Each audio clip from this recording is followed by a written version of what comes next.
And so I think for marketers, especially now, is how do we find time to do the tactical work that we have to do to, keep our businesses running, but to give ourselves also time to really do the thought work and to kind of hold space for creative thinking. Because I think that's where, the gut reaction of or the easy answer of copy paste, or I'm just going to lean on this data point, as opposed to taking the time and doing the hard thought work of digging below the surface to figure out, okay, well, what is the insight that's driving this to show up? What is the underlying insight that's driving this to become the symptomatic data point that I can see?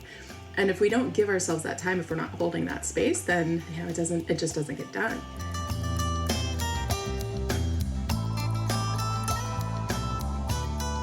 Welcome to Endless Coffee Cup, a regular discussion of marketing news, culture, and media for our complex digital lifestyle. Join Matt Bailey as he engages in conversation to find insights beyond the latest headlines and deeper understanding for those involved in marketing. Grab a cup of coffee, have a seat, and thanks for joining.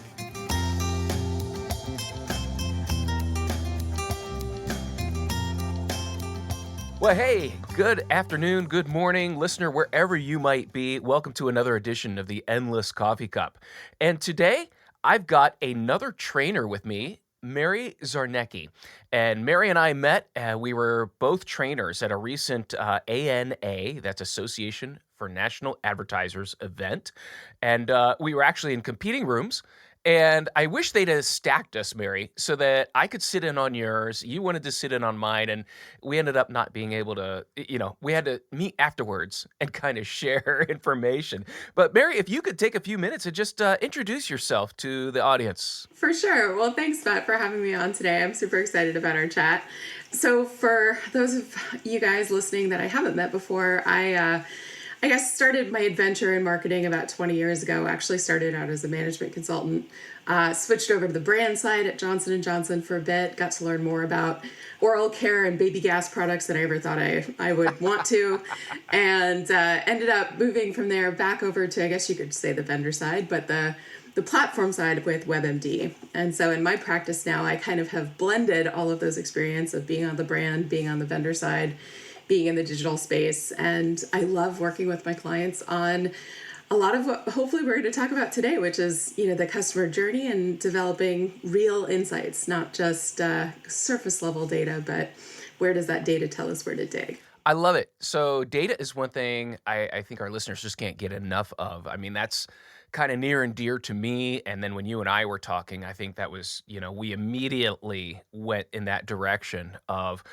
let's define what a true insight is, because, as we were talking, I think that's an issue, especially among marketers.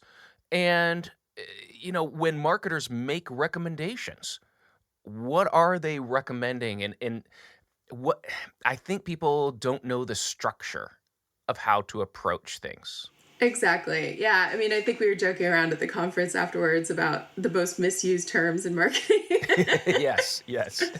And I think insights is definitely one of those. I mean, obviously, when I think about introducing people to a definition or a working definition of what an insight really should be, is it's below the surface. It's something that is living in the dark corners of our audience's mind, right? It's that kind of internal monologue, what we like to say, that deep penetrating truth that, it really is kind of that internal monologue that sometimes is a fear, sometimes it's a worry. But I think the relationship between data and insights that people, sometimes get confused about is it's not that one or the other is less or more important. It's that as marketers, we need both, right? And the data is really what's at the surface. It's what pretty much, unfortunately, anyone can get their hands on. Anyone can run a survey, anyone can do research. But smart marketers, really great marketers, look at the data and figure out, okay, that's interesting. Well, why? Why am I seeing that data point show up? Why am I seeing this data point and this data point together show up? And then they're using that to kind of dig below the surface and do some really good questioning to get to a unique insight. Because that's where I think really great brands, really smart marketers are able to differentiate themselves. That's awesome because, the theme, I think, for the past maybe half dozen or more episodes has been questions and asking the right questions. And honestly, why is a great question. Why am I seeing this? Why is this recurring? I say that's like the best question a marketer slash analyst could ask. Absolutely. And we joke around about it in one of my workshops that, back in B school and business school, they always taught us, the test of four whys or the four why formula. And I'm like, okay, great. Well, once I had kids, my boys aren't toddlers anymore, but I started calling it the toddler why formula. Absolutely. Because if anyone has ever met a toddler, it doesn't even have to be your toddler, right? It could be a neighbor, whatever. They will continue to ask why until they get an answer that satisfies them. Or what I like to say is, I'm a quivering mass of Jell-O on the floor, right? Yeah, those answers. I understand it. I've had the same experience, and that's the thing. It's not so much reducing the information to what they understand, but it is presenting what they want to know in a context. It makes sense to their world. Absolutely. And so a correct answer is not sufficient. I don't want to say you dumb it down, because not to a toddler and not to an audience, you're not dumbing it down. You are reformulating it into a context that fits their worldview or their understanding of what's happening. And yeah, a toddler forces you into that. That is a great observation. I went through that as well. Yeah, it's funny too. And it's, because when you think about, okay, well, where do we use insights as marketers, right? We obviously use it in creative briefs, we use it in messaging development. Ideally, we use it even at the beginning of product development. The worst possible thing we could do is be like, hey, we can make this, go sell this. Right. Well, and to your point, the difference between data or metrics and insight. So this happened in between our last conversation. Working with a company, and they are asking for some training videos. And as part of the brief, no video is to exceed 4 minutes. And so I asked about that. I'm like, why 4 minutes? Well, our insights show us that most people drop off after 3 minutes, and 4 minutes just seems to be a magic. And I'm like, well, that's not an insight. That is a data point. An insight means why people were dropping off after 3 minutes. Mm-hmm. To your point, it's the why. But they're confusing data with insight. Data says people are dropping off. Insight asks why. And so I started asking why. Have you looked at what the content is, who the speaker is? What, is this true of all your videos or all your trainers or all of these things?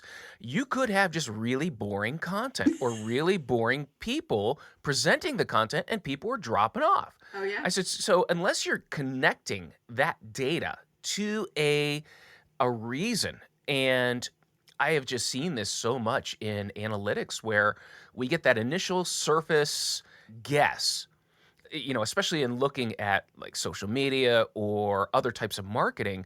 They're looking at the data rather than looking at, our webinars, for example, and our registrations. Well, what has been the topic of the webinars that are getting the most registrations, and what is the topic that are getting the least? So rather than looking at the data point, you've got to associate it with other things. Absolutely. And it's so true. It's that, so many organizations have what I call vortex words. They're just words that they lump a whole bunch of meaning into. And I think insights becomes one of those. It just gets misused. It gets used to kind of describe everything from real insights all the way up to data, right? So I joke around with people, especially when I'm working with clients on developing or enhancing or optimizing their briefs, because every brief really has that insight section in order it should. But you're right, people put data points in there, they put needs and wants in there. And, sometimes jokingly, we talk about playing life coach for these statements, right? Because it like you said, all of a sudden, if you could get this answer from doing a survey, obviously it fails the data point test, right? It's a piece of data. And then other people, I'll ask the question, well, what's the insight you're driving at here? What do you understand is the insight? And they start with, well, he needs or she wants. And I kind of feel like even at that level, we're not quite there yet, because we're trying to figure out, okay, well, why do they need that? Why do they want that? Right? So you kind of have to play life coach to be like, well, if they don't get that, what does that mean? Right? So it's fun kind of digging below the surface. But like you said, even when we're getting briefed from professional marketers, smart marketers, sometimes this term just gets lumped in and kind of used for everything. Well, and the situation you describe, I think brand marketers get infected with this. And as a previous brand marketer, I completely get it, where we are thinking about our customer and what do they need, and the solution ends up being our brand. And I walk through this with some brands that, let's describe their need. And what they described were the brand features. I'm like, that's not their need. If your target is a small business audience to buy your software, let me tell you what their number one need is: making payroll. Their number one need is understanding the changes in healthcare for their employees. Those are true business needs. Now, how does that affect their decisions? How does that affect what they're going to do? And it was interesting seeing, and I would call them career brand marketers. It's where they started. Just the light bulb moment of, oh, so you're saying their need could be met by anyone in this industry. Like, yes, it's not, your brand is not the answer. Your brand, it's one of many solutions. They have many options to go through if their goal is to increase profitability. That's the need. So it's very interesting. I'm sure you run into that as well in your life coaching, as you're saying. Oh, absolutely. Yeah, I know. I'm like, yeah, I'm a business coach. I mean, life coach. I mean, business coach. Yes. Right. But it is true. We fall in love with our products, and hopefully we love our products, right? Because it becomes much easier to market products that we believe in and that we feel have value to our customers and our buyers. But it is true, over time, we work so hard in the business that it's kind of, like you said, a light bulb moment to kind of reframe and all of a sudden turn the table so we're looking at the experience through the eyes of our buyer, our audience, and really getting to understand that we're not in the conversation when we're defining those needs, those wants, those insights. We only come into the conversation afterward, right? So that's why, and I think it's really interesting for people who've been, especially people who work on a brand or in a business, even if they're moving between brands for so long, we just get so ingrained and so in love with like the solution we provide that sometimes it's a little difficult, but also inspiring to kind of step back and be like, oh, okay, this is why they are coming to us. This is what made them say yes to us, or what made them say no, what made them choose a competitor. Right. So. Right. It's a form of brand blindness, I think. When you're in it, you don't see it. But then afterwards you're, oh yeah, their true need, I like to call it the true motivating need. And it's backed up as well. When people have a problem, they go to search. They search based on their problem. Brand is so far out of the picture until they start learning, well, here's numerous ways that I can solve it. And this brand is showing up with methods of solving it, and it happens to be their product. I think that's the journey that, we could call it the brand journey as well as the customer journey. It totally is. And it's funny too, because I think that's the one thing, the more I get into kind of digital content work especially is, and I'm sure you see this with your clients as well and students as well, but people feel like they have to have all the conversations all at once, right? So being able to unpack the content that we can put out to address each of those pieces of the journey, I think is really exciting and kind of freeing for a brand. So we don't feel like in every email and every social post and every webinar, all of a sudden we have to address, here's how you should be articulating the problem you're experiencing, and here's all the different ways that you could solve it, and here's why we're the best way to solve it. Those should be happening in multiple touch points. It's not just all in one. And I think, when some of the brands, really great brands that I've been, lucky enough to work with and teach, when we start to actually really unpack, okay, what content's out there, what conversations, because really that's all content should be, is a conversation starter.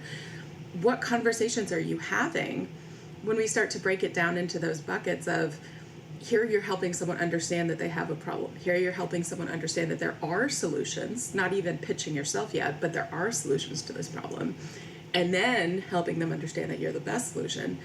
So many times, like the vast majority of the content is only in that third bucket. And they're not being seen as a thought leader or someone who's helping solve problems. And I think there's a lot of respect, especially in today's world where our audiences are looking for authenticity, they're looking for trustworthiness, they're looking for an advisor that is willing to give them their best advice, even if that best advice is not them. Well, and that's the backbone of, sales is helping the customer solve a problem. And sometimes by helping them do that, you realize we're not the best, solution. You need something else. And I think you touched on something as well, and it's the value of good content marketing, and that's educating. Because educating, you're teaching people, here's the steps you need to make that decision. And in doing so, yeah, it's a big trust builder to put that level of information out there and help people and guide them in those decisions. And not only the decisions, the evaluation and the self evaluation of what do I truly need. In a way, it's very dangerous because you're enabling people to make their own decisions rather than the traditional brand hammer. Right, exactly. Exactly. Yeah, I'm loving this. I'm coming up with like new brand hammer, brand blindness. I was about to say brand blindness. You got to trademark that one. I love that. I know, I love this. This is great. But so one of the things we talked about, and I think this, this goes from our insights and also into how brands perceive. One area that I have seen a big deficiency in, and I know you work in this area as well, and that's creating a brief. Huge pain point. Even in some of my trainings have been asked to cover brief building, and I'm absolutely amazed at what honestly passes for a brief. And I can even say, so when I had my own agency, if we got a brief, I usually would just toss them out. It was our policy not to respond to a brief because they were so bad. Why are briefs so bad, Mary? Well, there's a lot of answers to that. But, the one thing that I can say is, for marketers and creatives alike, the challenge is understanding what's the brief for, right? Ideally, if we boil it down, why do we even create a brief? It's to create clarity, and so that all of a sudden these two teams that normally don't necessarily speak the same language have some common ground to establish. It's kind of like the Rosetta Stone between Wow. the creative I love and the that. marketing team, right? It's that one thing that really should be the only measuring stick as creative is bringing work back and marketing is then asked to coach and comment and evaluate. This brief really should be that communication tool, that measuring stick for the creative work that's done. And so when I'm talking to, marketing teams in training on great brief creation, it comes down to first having the right elements in it, right? So many times, I'm sure you've seen this, we get these briefs that are like 15, 20, 25 pages long. Oh, yeah. And no creative team is going to be as, word by word reading that kind of a lengthy document, right? Other times you'll get stuff in there that's just, it's a lot of jargon. It's a lot of, terms and terminology, expert language, and that ends up doing the opposite of what we want to do, which is inspiring the creative to do great work. And so when I first start working with, a lot of my students on brief development, it's about, okay, what do you really want them to take away from this? And it comes down to the fact that the challenge for marketers in creating a brief is what's important to put in and to leave out. Because as marketers, we try so hard to understand all these different things about our audience. But the brief is not an invitation to put all of that in, right? Right. It's our job, yes. right, to leave out that which we do not want to basically provide to the creative, right? So if we put everything in there, basically what we're doing is we're passing the buck and we're saying, hey, creative team, hands off, you get to decide what the priority is.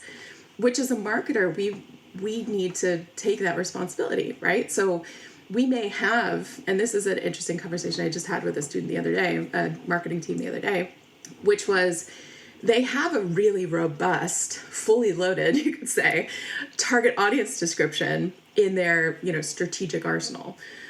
But in any given brief, you don't necessarily need to copy and paste everything in there.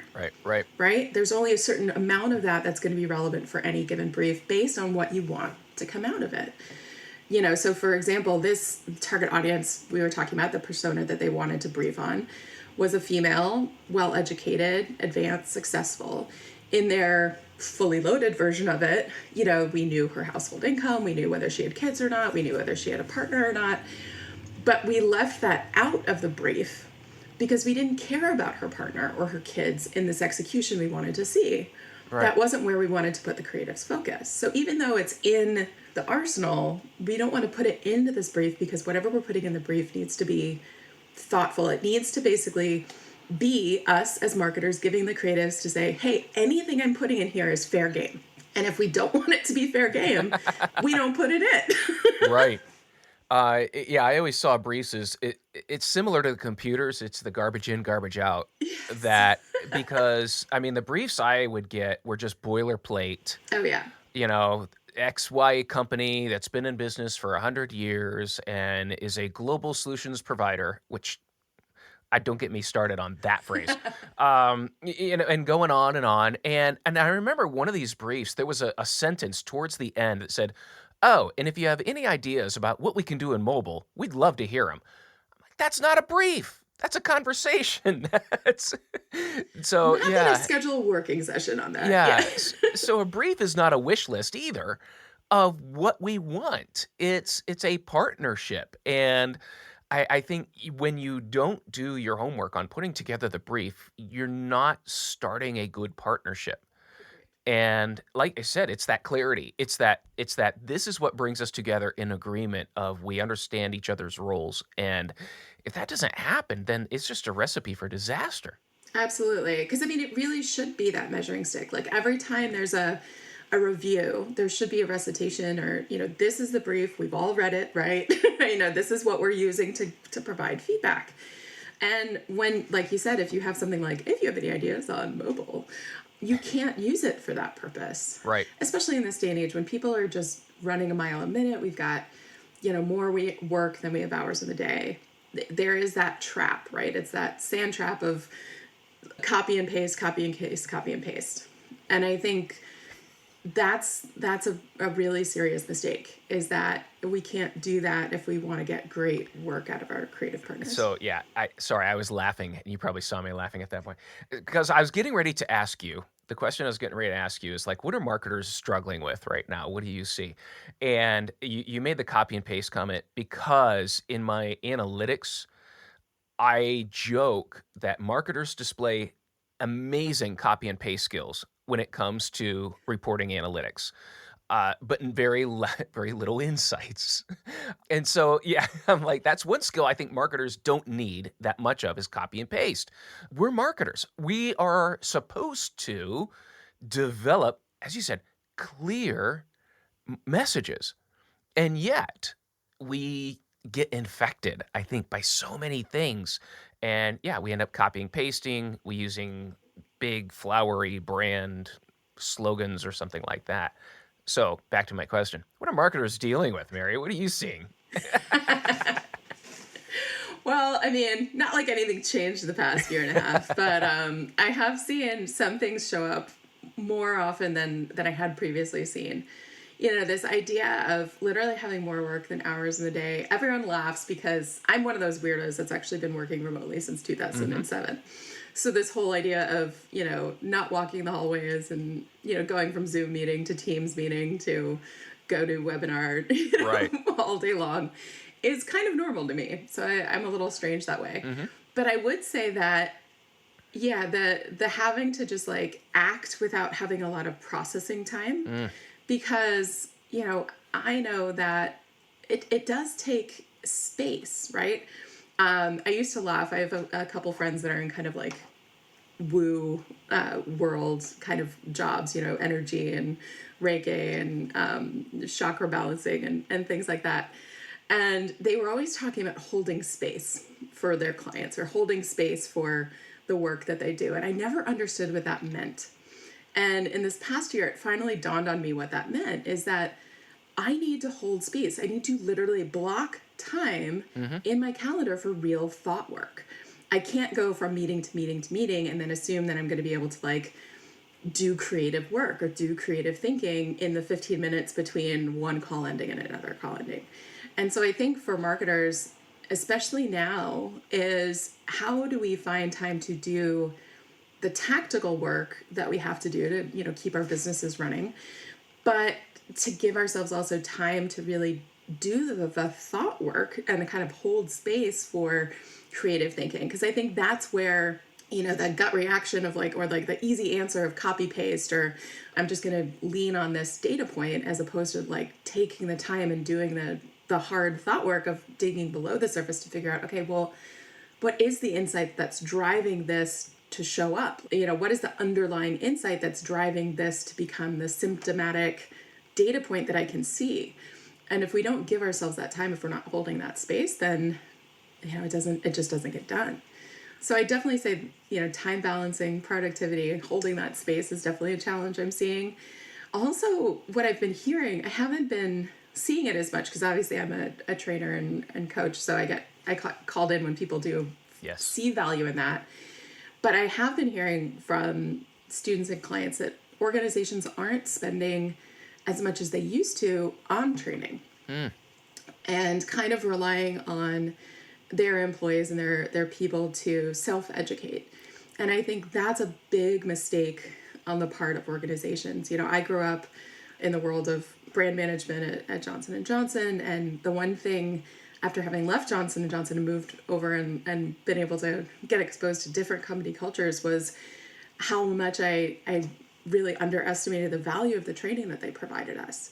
As a new ABM, as a new brand manager, as a new, before you got the responsibility of managing anyone, you had to take a management course, right? Shocker. But I really think that that's a potential long-term impact, negative impact on talent development, is not investing in the education and continuing education of our people. If you are a regular listener of Endless Coffee Cup, well, I love coffee. If you are listening for the first time, then the name of the podcast should be a big clue. I love conversation, and I think that we have a lot to learn from each other if we only take the time to sit and talk over a cup of coffee.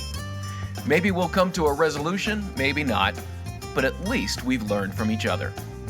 It's in this spirit that I'm happy to announce a regular sponsor of the Endless Coffee Cup, a coffee sponsor.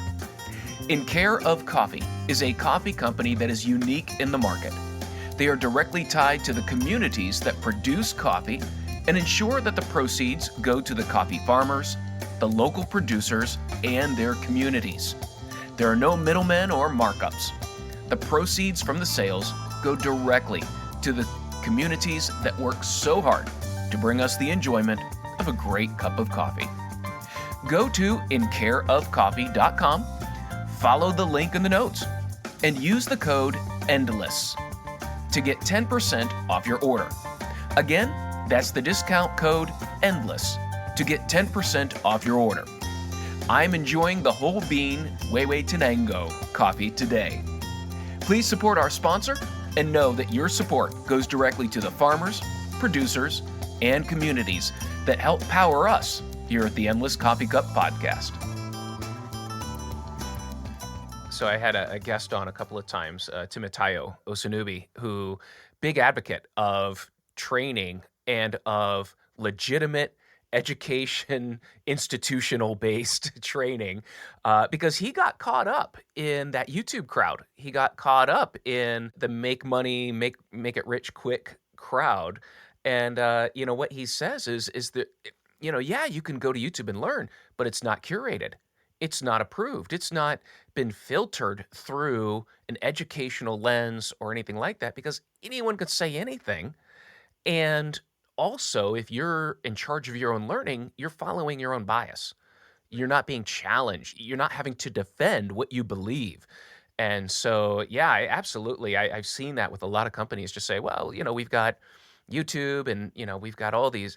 Ooh, that's part of your organizational plan, is someone has to take the time to evaluate this, or like you said, the company has its own training program and the learning's monitored, measured, and it's part of, this is how you grow within the company.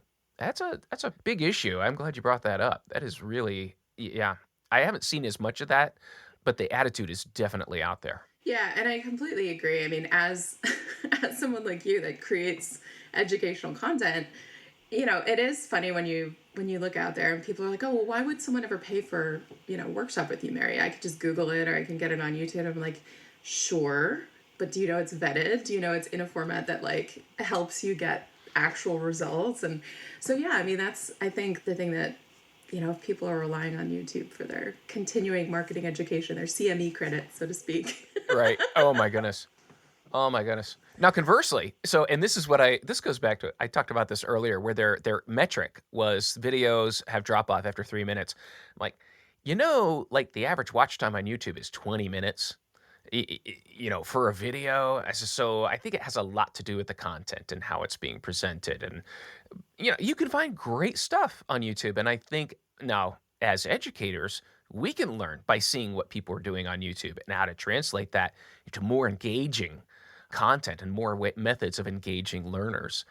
So there's definitely something to be learned, but that curation part of it is such a big piece. Exactly.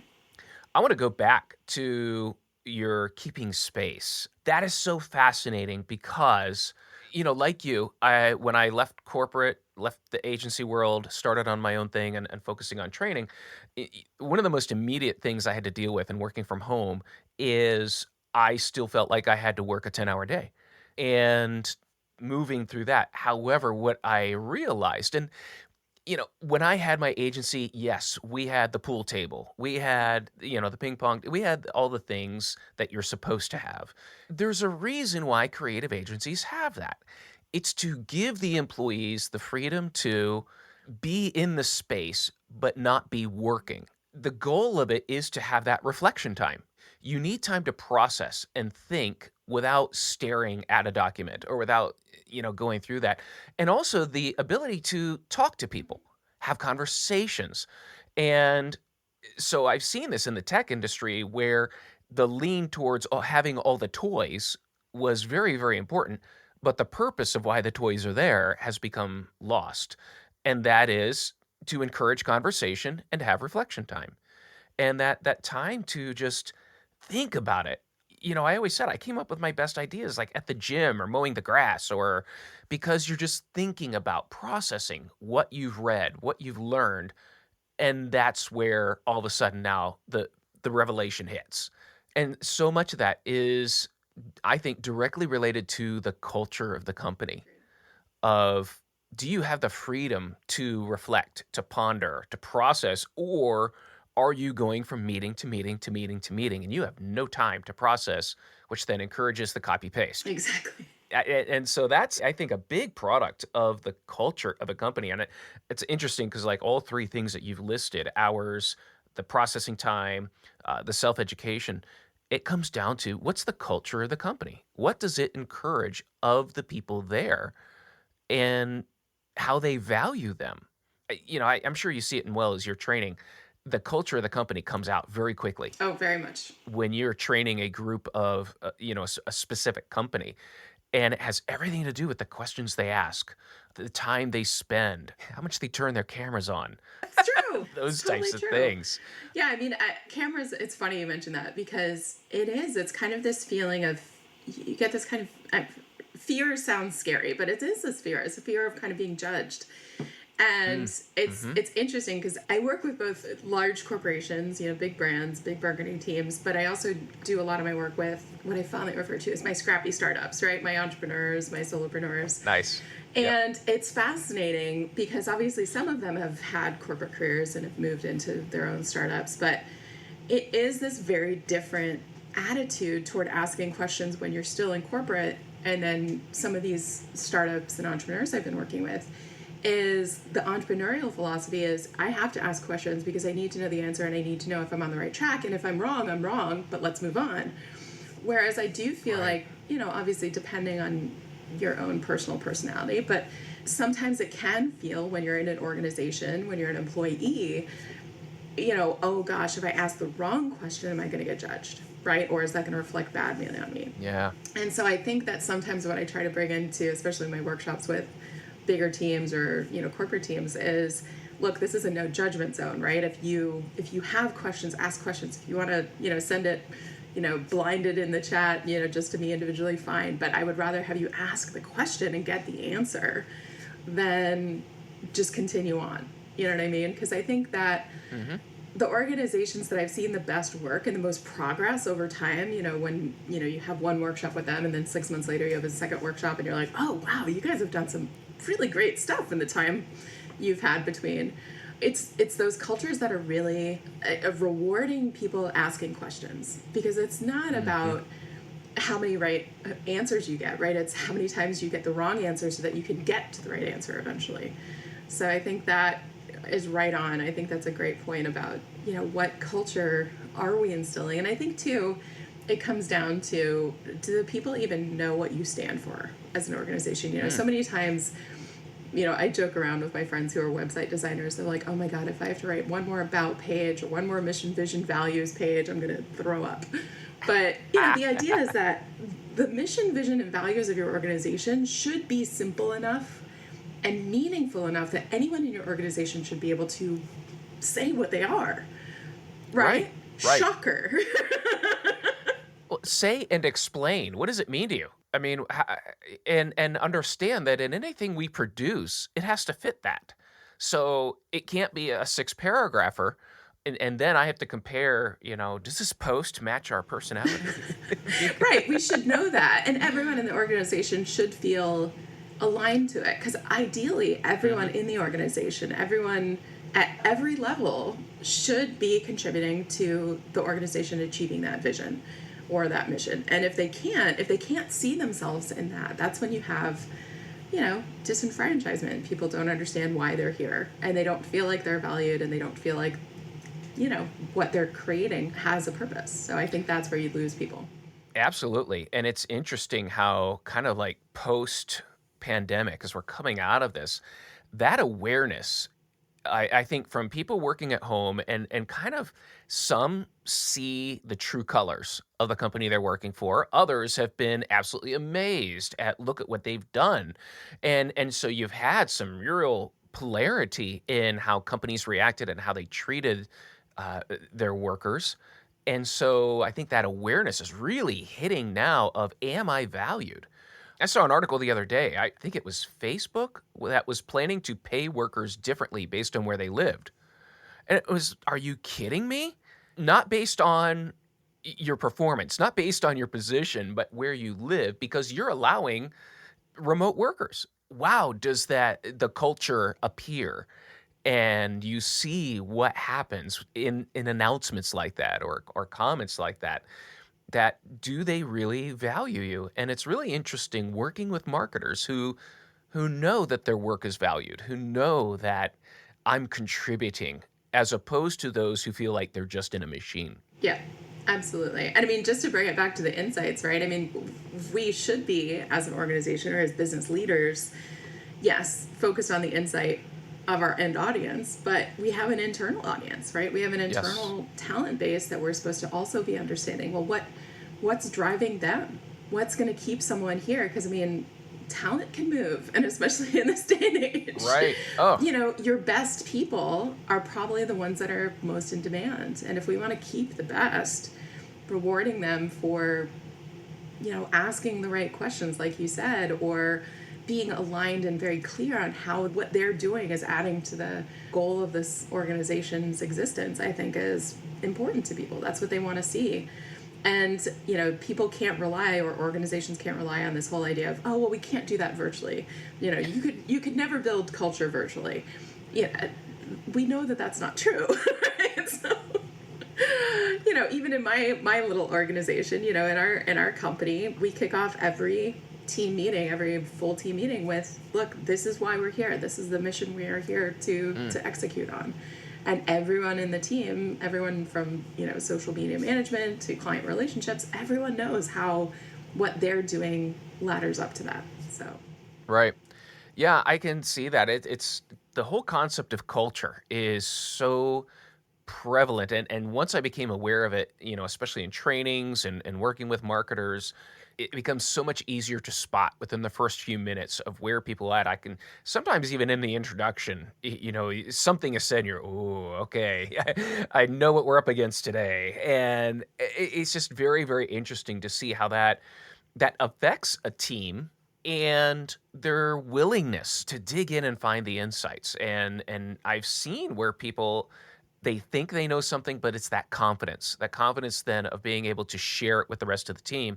Because as you said, there's a fear of how is this going to be received? How is this going to be accepted?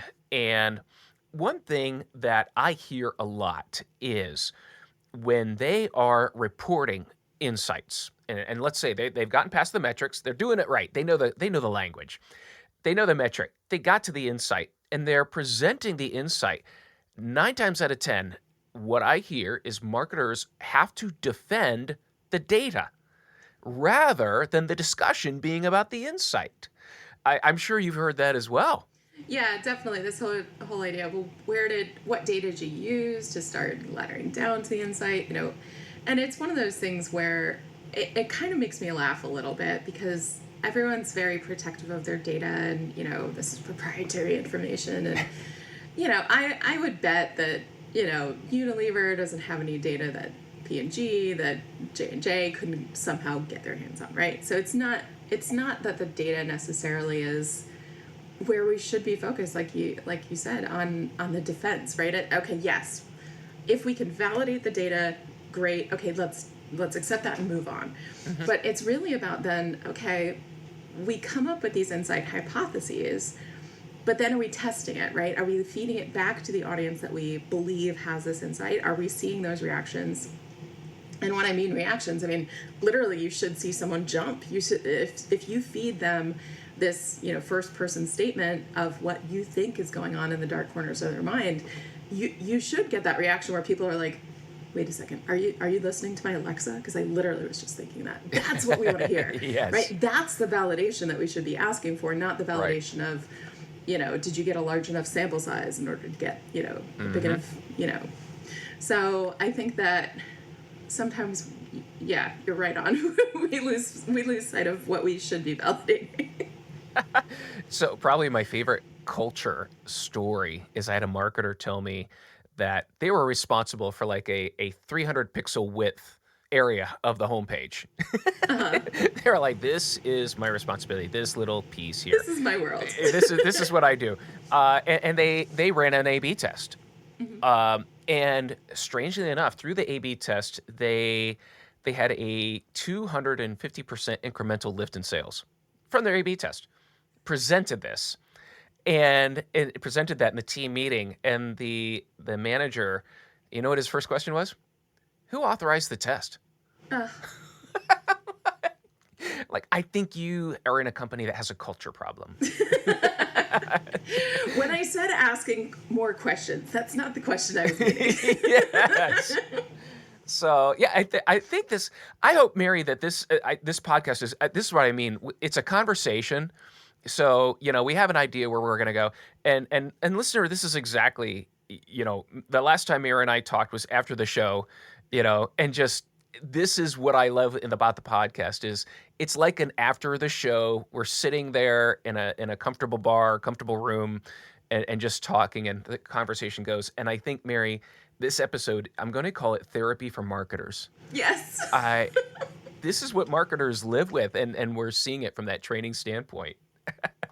No, but it's true. And it's tough too when you're, really I was going to say when you're just getting started, but really at any phase in your career in marketing, new level, new devil. There's always something that you're I like that. Trying to overcome, right?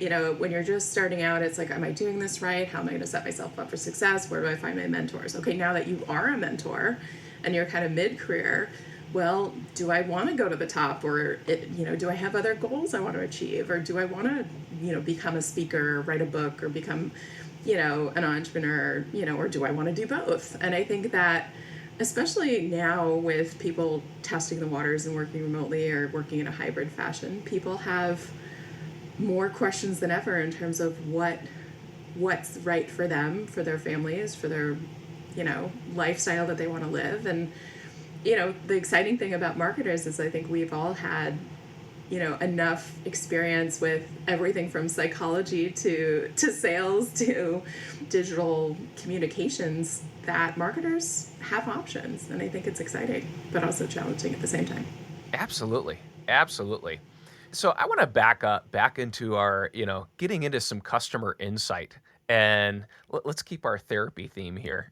Yes. When trying to drive to that customer insight, what are some of the mistakes that are made in trying to drill down to that?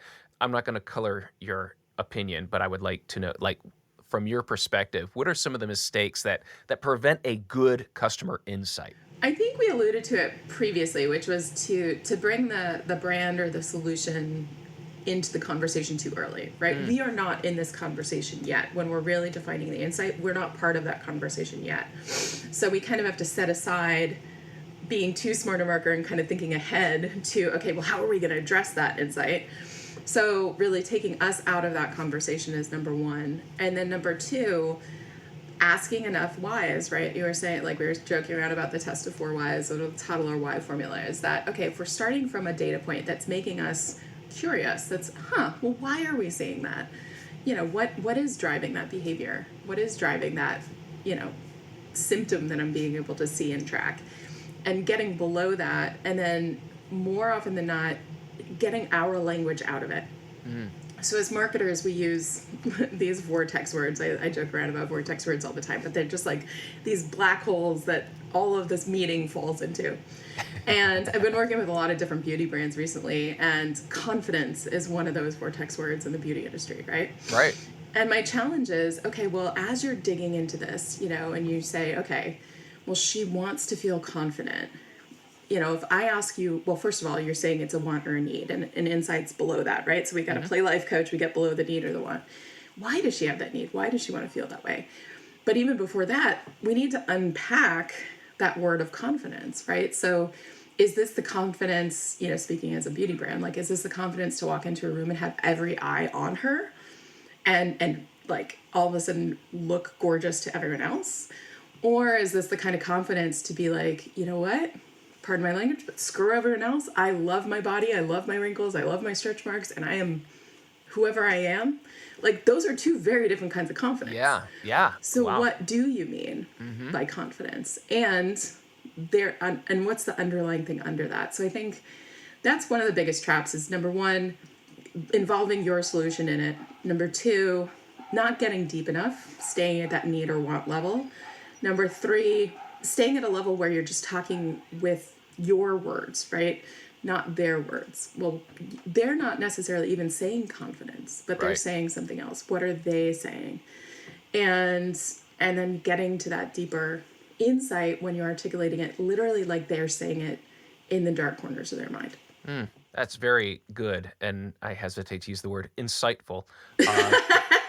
No, because I come across, I love how you come with the vortex words. I think that's so appropriate, because we come across these words like solutions, and it's funny, like, one of my friends, she has an agency, and she has a list that she gives her clients that you are not allowed to use these words. And I think solutions is one, but they're these basic default words Yes. that people will use and insert, like trust, like, they make it into all of the language, they make it into all of the marketing, and no one has sat and truly examined what they truly mean. And like, one of them is, customer service. And, she challenges them. What do you mean by customer service? Because customers just expect that you should have good customer service. So what are you doing that makes it bigger, better, bolder? And so, yeah, I love how you're describing what that is really a self-challenge of marketers, the marketing team, to take that language and really define what that means. What are we shooting for? What do we, I kind of look at, I live in a house full of women. I've got 4 daughters. And so confidence, it means waterproof. That's Yes. when it comes to mascara or something. Waterproof gives them great confidence, because they don't want to get out of the pool and have it all streaked down their face.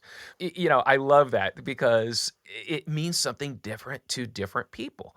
And one of the things I absolutely love, it means something different to people in different stages of life, and maybe in different times of the day. And if we don't reach for that insight and realize also the limitations of what we're trying to drive towards, we could be speaking the wrong language at the wrong time in the wrong context and completely off target. Yeah. Well, I mean, one of the things that, people are always like, okay, Mary, it makes total sense. I get it. Tell the why formula. I'm asking why, I'll ask why. How do I know I've asked enough whys, right? How do I know I've gotten deep enough? Yeah. We talked about it a little bit. Is this something that is powerful? Is this something that taps into that deeper truth, that deeper fear? And it also is it something that's powerful enough that if you speak into it, if you touch on it, can it change behavior? Right? Because I mean, as marketers, going back to I love it, the theme of therapy, marketer therapy. Right? So for marketers, we have a tough job. We have to change people's behavior. And anyone that's tried a new diet or exercise routine knows that changing habits and behavior is probably one of the most difficult things we're asked to do, right? And as marketers, we have to do it every day. Yes. We have to have someone either, who's already said yes to us, say yes more often. Someone who's said yes to our competitors, switch and say yes to us, right? Changing that behavior is very, very difficult. And we need the, most powerful ammunition possible. And that's an insight, right? That's what it does for us.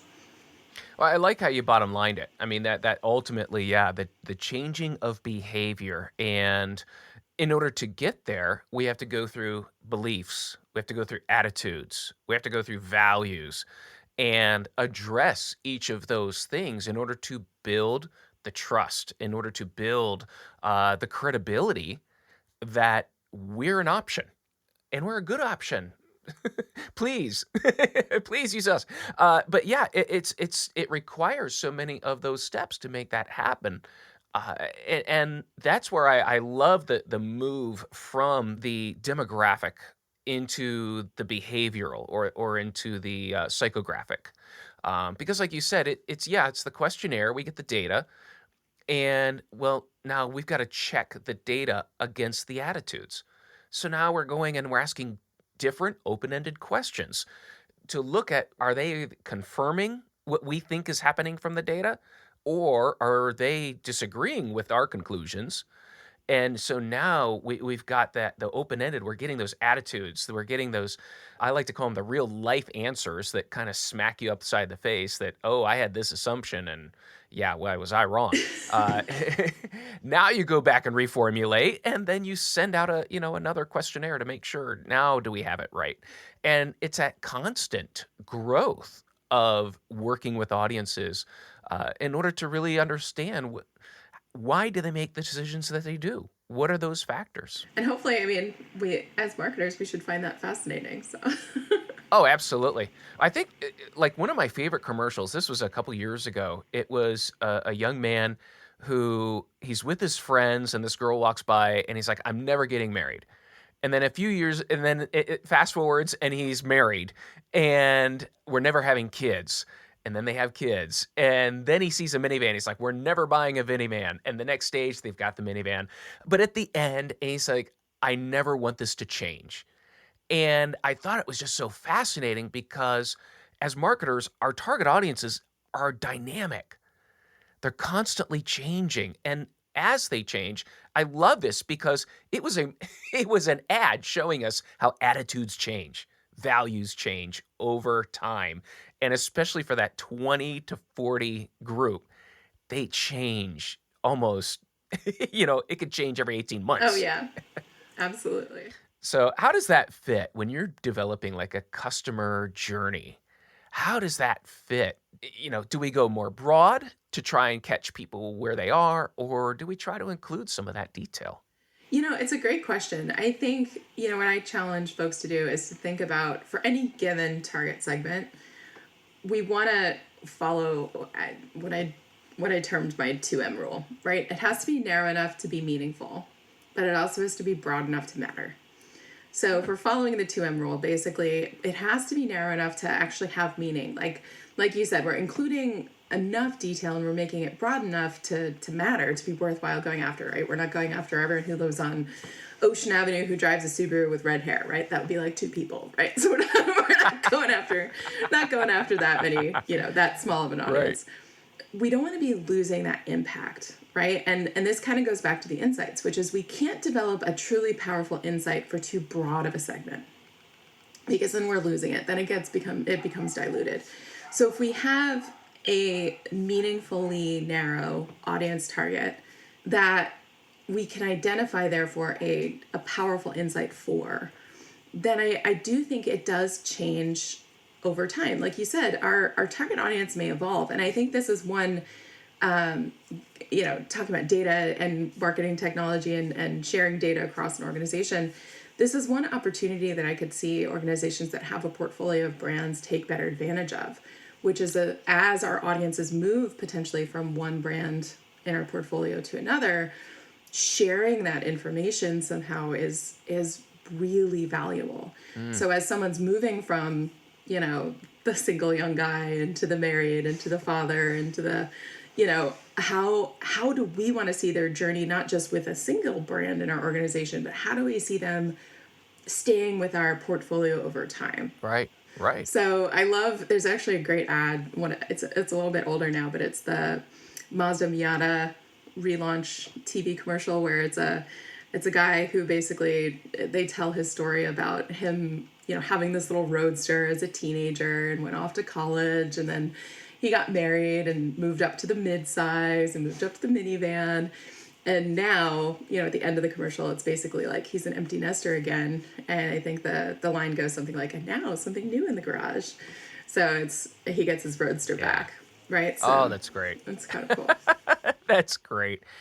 So I'm completely off topic. Not off topic. No. Someone was selling a Lamborghini, and it was on my way to, whenever I dropped the kids off to school, I would go past and I would see this Lamborghini. It's a black Lamborghini sitting out there.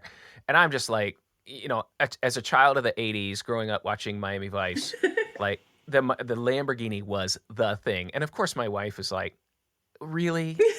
This is what you're thinking about now? Is this a midlife crisis? Is this what's happening? I'm like, it only has 2 seats. That means it's just you and me. It's kind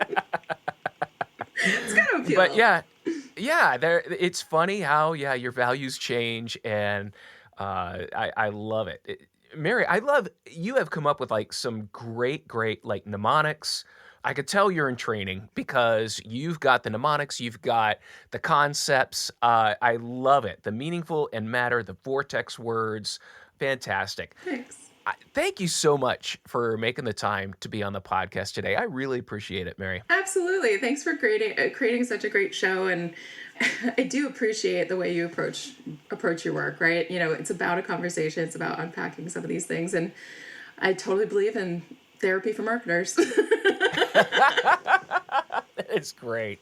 I will definitely use that now, and you have been so helpful. And I think that's part of that. We've been there, we're on the outside, and now we're training, and so people bring us our problems. I used to say, as a trainer, I'm not so much using a stage as a therapy couch, because people are very willing to, I'm having this issue, and it turns out to be more one of internal communication. Tends to be a very big issue. So, Mary, hey, where can people find you if they want to know more about you and what you do? For sure. They can check out my professional brand. So for employers and employees, it's macmarketingpartners.com. And for those folks who might be interested in more of the work I do with individuals and entrepreneurs around business coaching, it's pretty easy. It's just my name. So maryczarnecki.com. Great. I will put those links in the notes on the page so that everyone can find those. Mary, again, thank you so much for a great conversation. I really appreciate your time today. Thank you, and thanks for having me on the show. All right, dear listener, thank you for attending and listening in on another episode of the Endless Coffee Cup. I look forward to seeing you again in another episode.